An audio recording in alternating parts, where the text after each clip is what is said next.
នៅក្នុងតំបន់ប្រជុំជនគឺ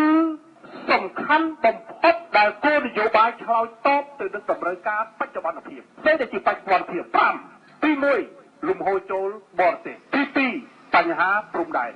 ទី3គឺទំនិញមិនសក្តិមាត្រទៅនឹងតម្លៃឡើងជារៀងរាល់ថ្ងៃនៃប្រាក់ខែទី4គឺគ្មានដែរណាព្រោះយើងឃើញខាងគណៈបព្វជិជនគាត់សន្យាក្រោយឯងខាងនោះគេថា 40,000 20វែងថាឲ្យដល់ 20,000 មួយឈឺឧទាហរណ៍ចឹងអានោះក្រោយឯងបាទប៉ុន្តែវាហួសហើយគេថា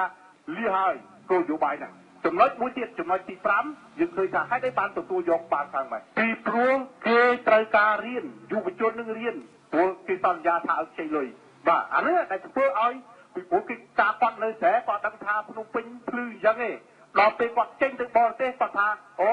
បរទេសភ្លឺជាងនឹងទៀតអញ្ចឹងធ្វើការប្រៀបធៀបនេះហើយដែលធ្វើឲ្យតំបន់ប្រជុំជនคล้ายទៅជាតំបន់ចំណុចខ្លាំងរបស់គណៈបកប្រឆាំងដែលខ្លួនមិនទាន់បានធ្វើមិនទាន់បានខុសហើយសន្យាពុងតែល្អហើយអាហ្នឹងចំណុចហ្នឹងចំណុចទី2ខ្ញុំសូមបកទៅក្រោយបន្តិចទៅលើរឿងថាចេញរដ្ឋាភិបាលបាន120នេះខ្ញុំគ្រាន់តែដាក់ចំនួនមួយទេតើគណៈបកប្រឆាំងចង់មានមួយចំនួនឬក្រតចំនួនបើគណៈបកប្រឆាំងចង់ក្រតចំនួនចង់មានមួយចំនួនចូលរដ្ឋាភិបាលមួយគេទៅព្រោះកាលណាចូលរដ្ឋាភិបាលយើងលែងមានគណៈបកប្រឆាំងហើយ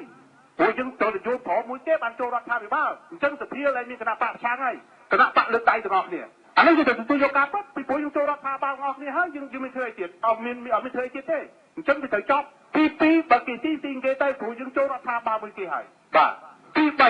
អ្វីដែលលោកខាងនៅមានប្រសាសន៍ថាមួយសារនេះគណៈបកសង្គ្រោះជាតិដើរតួនាទីសំខាន់ពីព្រោះគ្មានគណៈបកណាមួយអាចបាន2 ភាគ 3ទេអញ្ចឹងតំណាងរាស្ត្រពេលនេះបង្ហាញសកម្មភាពខ្លួនទៅគ្មានអ្នកណាដកអភ័យឯកសិទ្ធិបានទៀតទេអញ្ចឹងតំណាងរាស្ត្រលែងតំណាងបកទៀតទៅតំណាងប្រជាជនបើសិនជាតំណាងរាស្ត្រនៅតែបន្តតំណាងលើកដៃទៀតទេអានឹងឈប់ទៅប្រជាជនឈប់ជឿទៅមិនបានឈប់ជឿព្រោះបោះឆ្នោតមកភ័យខ្លាចយកភ័យឯកសិទ្ធិឥឡូវដកអីបានដកបានទេអញ្ចឹងកន្លែងនេះជាមួយ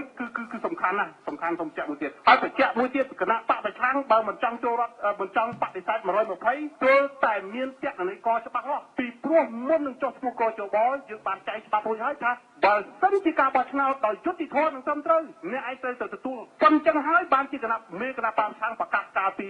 ម៉ោង4ថ្ងៃទី28នោះគឺតែប្រយ័ត្នកន្លែងហ្នឹងបើយើងទទួលស្គាល់យើងអត់មានប្រែប្រួលទេយើងត្រូវហើយយើងមិនចូលយើងខុសទៀតពីព្រោះមិនដល់ខុសព្រោះអត់មានអីជាតក្កនិកអញ្ចឹង100%នៅក្នុងមេត្រានៃរដ្ឋធម្មនុញ្ញចែងថា120បើមិនបានរដ្ឋធម្មនុញ្ញ120ទេអធម្មនុញ្ញភាពប៉ុន្តែបើសិនជាគ្មានរកតក្កនិកណាបញ្ជាក់ថាវាមិនដោះស្រាយបានតាមកជបអានឹងបានអត់ចូលបាននឹងកន្លែងនោះសូមគូបញ្ជាក់មែនតើហើយមួយទៀតដែលយើងត្រូវពិចារណាទាំងអស់គ្នានេះនំដោយលោកបណ្ឌិតកែមលីលោកមានប្រសាសន៍ហើយនំម្ដងនេះអតិថិជនជាស្ដេចហើយការពីដើមអ្នកលក់ជាមហាសេដ្ឋីចង់ឲ្យអានេះទីចង់អានោះអីចឹងបើបាននេះមែនទេអតិថិជនតាមទ្រឹស្ដីសេដ្ឋកិច្ចហើយអតិថិជនជាស្ដេចអ្នកណាជាអតិថិជនគឺមកចាក់ឆ្នោតត្រូវពិចារណាថាស្អីដែលជាគោលនយោបាយរបស់បកនីមួយៗដែលបានដាក់មកហើយគណៈបកប្រឆាំងចឹងដែរបើខុសនឹងគោលនយោបាយរបស់ខ្លួនត្រូវបង្ហាញថាណែវាអត់បានជោគជ័យទេហើយអ្នកឯងអត់ទៅធ្វើបែបនេះបានទេអានឹងជាបញ្ហាសំខាន់អញ្ចឹងប្រជាជនខ្លាយជាអ្នកបង្កើតនំឲ្យអ្នកលក់ហើយត្រូវគិតថាអតិថិជនត្រូវការអីពីមុនយើងធ្វើនំសម្រាប់តែយើងដូចយើងធ្វើនំមកថាកសាងផ្លូវថ្នល់